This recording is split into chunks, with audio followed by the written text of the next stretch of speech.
Écoutez plus loin que le bout de son nez, RCF Vaucluse, l'invité de la rédaction.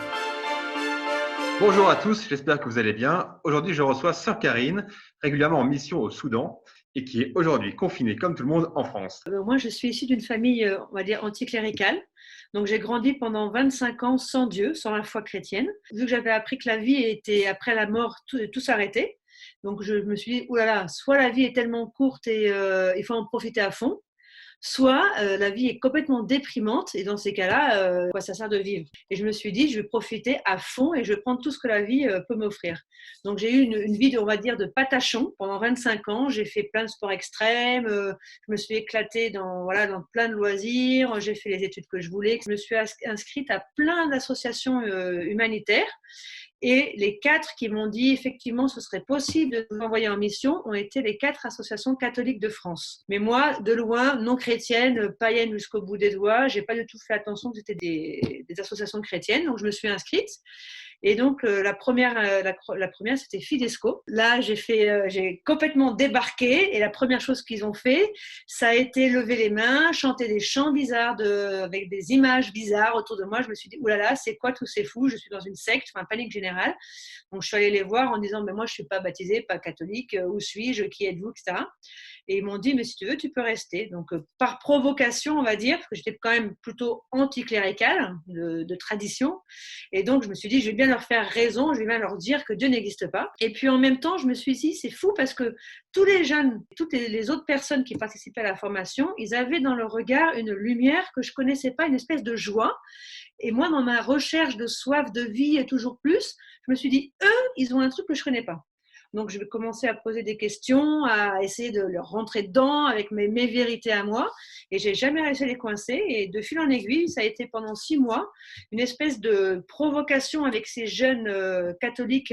Et en même temps, le Seigneur est tombé un peu sur moi en me donnant des grâces sensibles. Et ce feu qui commençait à grandir, une soif de plus en plus importante et qui m'attirait malgré moi. Au fur et à mesure des contacts avec les jeunes cathos, la provocation commençait à disparaître, jusqu'au moment où finalement l'association catholique Fidesco m'envoie en coopération humanitaire en Côte d'Ivoire pendant 2 ans. Et avec Fidesco, on avait décidé j'avais eu le désir à Paray-le-Monial de recevoir le baptême, je ne l'ai pas baptisé. Et donc en Côte d'Ivoire, pendant mon temps de mission humanitaire, je me prépare au baptême. Et puis finalement, en 2000, donc, suite à la venue du pape Jean-Paul II en Terre Sainte, de Côte d'Ivoire, je pars en pèlerinage en Terre Sainte pour aller voir le pape Jean-Paul II. Et puis, le prêtre de mon groupe responsable me dit on va essayer que tu puisses recevoir le baptême pendant ce temps. On s'est retrouvés un dimanche matin donc, au bord du Jourdain. Il a fallu que je puisse retrouver ma potentielle marraine qui, elle, venait de France, par l'Emmanuel, et puis un prêtre italien qui, lui, arrivait d'Italie avec son groupe de pèlerins. Donc, humainement, c'était impossible à organiser. Voilà, il y a eu un ange gardien, enfin, tout s'est décanté. Et pour le coup, le prêtre italien que j'avais rejoint m'a dit tu vas te mettre à genoux dans les eaux du Jourdain et je vais te plonger par 3 fois pour te donner le baptême au milieu de la messe. Et le prêtre italien, 2 mètres de haut, 120 kilos, les mains comme ça, il me fait au nom du Père, là au nom du Fils, là au nom du Saint-Esprit, là comme ça. Et après une douche de douceur, d'amour, de tendresse, de paix, et je me suis sentie aimée, enfin un truc incroyable. Et à ce moment-là, j'ai découvert que j'avais un Père dans le ciel qui m'aimait. Et à ce moment-là aussi, j'ai décidé de donner ma vie à Jésus. Et pour le coup, ma vie a changé ce jour-là où j'ai décidé de donner ma vie à celui qui m'a aimé le premier. Je suis partie païenne en mission et je suis revenue chrétienne en France. Et du coup, après, en France, qu'est-ce qui se passe? En France, j'arrive, j'ai cherché cette famille spirituelle. Et donc, en frappant à plein de portes, finalement, je me suis retrouvée comme un poisson dans l'eau, si j'ose dire, donc au sein de la communauté de l'Agneau. Et donc, je suis laïque consacrée de la communauté de l'Agneau. J'ai travaillé comme professionnelle avec différentes ONG de la solidarité internationale, suite à des tsunamis, tremblements de terre, etc. Et puis, jeune baptisée, je me suis dit, c'est fou, on apporte plein de matériel, on apporte plein de choses pour le corps, pour les réfugiés, mais on n'apporte pas Dieu, on n'apporte pas l'espérance, on n'apporte pas la compassion. Quand on a tout perdu, on est complètement traumatisé, on a aussi besoin de vivre notre foi pour rechoisir la vie à nouveau. Donc j'ai arrêté, après plusieurs années comme professionnelle, je me suis dit, il y a plein de gens qui le font très bien, qui vont donner à manger, le shelter, les toits, l'eau potable, tout ce que le corps a besoin. Et donc j'ai arrêté tout ça.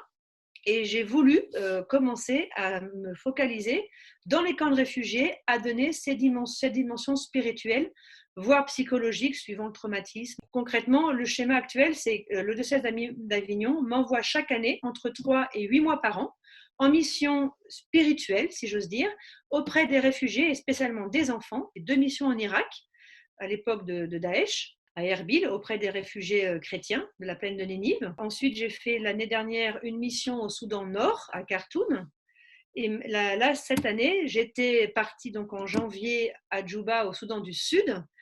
Et la pandémie actuelle a fait que je suis revenue de manière un peu urgente, en rapatriement d'urgence il n'y a pas longtemps, pendant le confinement français. Je vais là où il y a des camps de réfugiés, être une présence de compassion, d'espérance et donner cette force de la résurrection aux gens qui sont dans les camps de réfugiés. Ce qui est intéressant de voir aussi, c'est que dans tous les pays du Sud, c'est des gens qui ont tous la foi. Il n'y a qu'en Europe, il n'y a qu'en Occident, si j'ose dire, que les gens n'ont pas Dieu. Mais partout ailleurs, sur toute la planète, on va n'importe où, tous les gens ont cette dimension spirituelle active. Et moi, mon constat, ça a été de dire, mais ils ont besoin aussi de cette dimension pour se reconstruire. Si on veut vraiment travailler avec une approche intégrale, il faut aussi donner cette dimension spirituelle. Quel a été justement le retour de ces réfugiés, de ces enfants? Ce qui m'a interrogée et interloquée, c'est qu'en fait, c'était les réfugiés eux-mêmes qui m'ont dit un jour, en passant, ils m'ont dit, mais nous, on en a marre de recevoir des choses. Ce dont on a besoin, c'est d'espérance. C'est de croire qu'un jour, on pourra rentrer chez nous. Et là, ça m'a fait tilt. Je me dis, mais c'est ça. Il faut revenir les mains vides et le cœur plein et dire, t'es pas tout seul, c'est possible, quoi. Donner cette force de l'espérance. En fait, quand le terrain est là, les gens, ils en ont besoin, ils en ont soif. Donc finalement, les retours, il y en a plein. Moi, ma joie, c'est de voir aussi la mission qui s'appelle maintenant Mission Naïm Espérance. Parce que Naïm, c'est aussi la force de la résurrection, c'est le retour à la vie. Et c'est aussi cet évangile se conclut en disant « Et Dieu a visité son peuple ». Et pour le coup, c'est ça, c'est permettre de rendre Dieu présent dans ces lieux de grande détresse et que ces gens puissent finalement avoir un lieu où ils puissent déposer leurs souffrances, leurs cris, leurs peines et vraiment retrouver quelqu'un qui les aime, qui est là, qui les attend. Donc ça passe par des oratoires avec des enfants, avec la mise en place de l'adoration du Saint-Sacrement au cœur des camps, où là, au Soudan, par exemple, du Nord, j'étais aussi dans les unités pénitentiaires des condamnés à mort, mais c'était pareil, c'était leur donner cette grande espérance par l'adoration du Saint-Sacrement. Et en fait, moi, finalement, je ne fais pas grand-chose. Ce que je fais, c'est, regarde, Jésus est là, il t'attend, il t'aime, viens, quoi. Et en fait, c'est les inviter à retrouver le chemin vers cette présence, ce Dieu qui est là et qui est vivant et qui nous aime et qui n'attend que ça. Et pour le coup, avec les enfants, c'est impressionnant parce que c'est leur permettre de faire une expérience de Jésus vivant dans leur cœur. Ça a bouleversé ma vie, ça a changé complètement ma vie. Jésus est vivant, et c'est ça que je veux essayer de donner cette petite semence dans le cœur des enfants. Et les enfants font des miracles. Je suis témoin à travers les oratoires et l'adoration du Saint-Sacrement dans ces lieux-là, que le Seigneur n'arrête pas de faire des milliers de miracles dans les cœurs, quoi. Dans les cœurs, mais des miracles physiques, spirituels, psychologiques, des guérisons de gens traumatisés. C'est incroyable, quoi. Et c'est eux, finalement, qui m'apprennent à prier. C'est eux qui m'apprennent à me rapprocher de mon Seigneur. Et la force de la résurrection, on peut en parler, c'est Pâques. Notre tombeau, il est là et le Seigneur, il veut venir le visiter, il veut mettre sa pleine lumière et irradier, quoi, et nous sortir de nos ténèbres, de notre sépulcre. Et c'est comme la petite semence. Si elle reste dans le sachet et qu'on jamais on la sème, elle donne rien. Et après, c'est le miracle de la vie. On prend cette semence, on la met dans un pot de terre ou dans la terre, et voilà, au contact de la grâce, ça jaillit et après, ça ne nous appartient plus. Et quand on a rencontré Jésus vivant dans notre cœur, après on a tout. On peut partir en exil en Australie, on peut rester dans un camp de réfugiés, on peut avoir les plus grandes détresses, les plus grandes souffrances. Si on a notre vie sur le roc, ça change la vie. On peut traverser les montagnes, les tempêtes. Jésus est là, quoi. On n'est pas seul, on n'est plus seul. Est-ce que vous aurez un message particulier à faire passer aux jeunes qui veulent s'engager au service de leurs frères? La mission fait partie du chemin de sainteté. On ne peut pas ne pas être missionnaire si on est chrétien. Ça ne veut pas dire qu'il faut tous partir dans les camps de réfugiés. On n'est pas tous appelés à partir dans des lieux un petit peu comme ça, extrêmes, entre guillemets. Mais être missionnaire là où on est, autour de nous. Alors, dans un confinement, vous me direz comment on va être missionnaire, mais on l'est en s'engageant par les réseaux sociaux, en étant avec ceux avec lesquels je vis le confinement dans la maison, et ben faire de notre vie des actes de charité là où on est. Ben je vois qu'en fait avant humainement je pouvais faire de choses sympas, mais quand on vit la mission, et ben on se laisse complètement dépasser et on fait des trucs mais encore plus beaux, mais des trucs incroyables quoi. Le Seigneur il nous envoie faire des choses mais j'imaginais même pas quoi. La vie de mission, la mission l'engagement auprès de nos frères, c'est ce qui nous nourrit. L'être humain, il est fait pour l'amour, il est fait pour la relation. Et si on coupe ça, eh ben, on déprime. C'est aussi l'exemple qu'on a de Jésus. Il a donné sa vie. Et quand on donne notre vie, finalement, eh ben, on reçoit beaucoup plus. Et pour moi, c'est un moteur, quoi. Plus je me donne, plus c'est extra. Ben, je continue. Et puis, c'est incroyable, quoi. C'est un truc de fou, mais ça vaut la peine. Et je pourrais vous raconter des milliers de petites histoires des enfants quand ils ont rencontré Jésus. Je vais quand même dans des lieux, malheureusement, où la souffrance est énorme, des traumatismes graves. Mais quand on voit les enfants courir, là, les enfants des rues à Djouba, c'est des enfants qui n'ont plus rien, quoi, qui ont tout perdu. Et tout de suite, ils nous voient, oh, c'est la prière, c'est la prière. Et ils partaient chercher des chaises, mettre les icônes, ils préparaient le lieu parce qu'ils savaient que là, il y avait quelqu'un qui les aimait, quoi, qui les attendait. Et c'est incroyable. Je peux juste raconter une petite fioretti que je raconte beaucoup, mais c'est une guérison. C'était en Irak, c'était un oratoire où on méditait le baptême du Christ. Et donc j'avais ramené de l'eau de Lourdes pour bénir les enfants à chaque fin d'oratoire. Il y a vraiment une bénédiction pour les enfants et ils attendent ça énormément. Et il y a une petite fille qui est venue me voir en me disant: est-ce que tu veux bien me donner un petit peu d'eau de Lourdes, parce que je voudrais prier pour mon petit frère, parce que depuis qu'on est parti de Caracoche, eh ben, il a perdu la parole, il ne parle plus. Et ça faisait au moins 2 ans et 1 mois à peu près, que plus rien, plus un son. Et donc, je lui donne un fond de bouteille, parce que je n'en avais plus beaucoup. Et puis, elle part. 2-3 jours après, en fait, il y a un petit garçon qui vient, qui frappe à la porte de l'oratoire en disant: je peux te poser une question? Pourquoi l'eau, elle se multiplie dans la bouteille? Alors là, je me regarde, je ne comprends pas la question. Et c'est ma traductrice qui me dit: tu sais, c'est le grand frère de la petite à qui tu as donné l'eau dans la bouteille. Donc, on le fait parler. Et puis, en fait, il nous dit: mais, quand ma sœur est rentrée à la maison, avec notre maman, on a prié pour notre petit frère qui a perdu la parole. Et puis, notre maman elle nous a demandé de boire l'eau de la bouteille, chacun. Et au fur et à mesure qu'on buvait, et ben, l'eau, elle se multipliait dans la bouteille, ça grandissait. Et après la prière pour notre petit frère, et ben, notre petit frère, il a commencé à sortir des sons. Et moi, je tremblais, je me disais: mais c'est quoi? C'est vrai, c'est pas vrai? L'adulte, à la foi, tout ça, c'est pas facile. Pour être comme des enfants. Et donc, moi, dans mon cœur, j'ai dit: mais tu sais, parfois, Jésus, il se reprend à 2 fois pour guérir complètement les gens. Donc, je lui explique une parabole dans la Bible, puis il s'en va. Et puis, une semaine après, les 2 reviennent.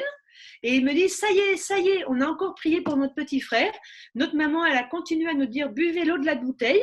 Et puis l'eau, elle a continué à augmenter. Et notre petit frère, ça y est, il est complètement guéri, il va super bien, il a retrouvé la parole, il va reprendre l'école la semaine prochaine et il va bien, quoi. Et là, je me dis: waouh! Et là, il y a plein d'histoires comme ça, quoi.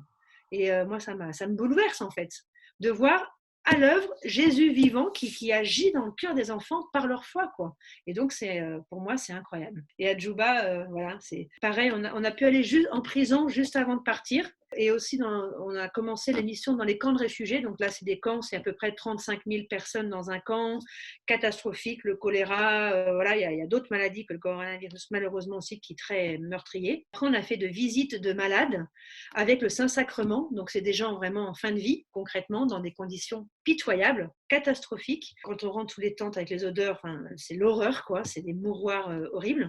Et là, avec le Saint-Sacrement et les catéchistes, donc, on a vraiment pu prier sur des gens, sur ces malades. Et une femme qui m'a dit: mais vous savez, moi, j'ai vraiment été guérie miraculeusement par aussi un prêtre est passé, c'était plusieurs années.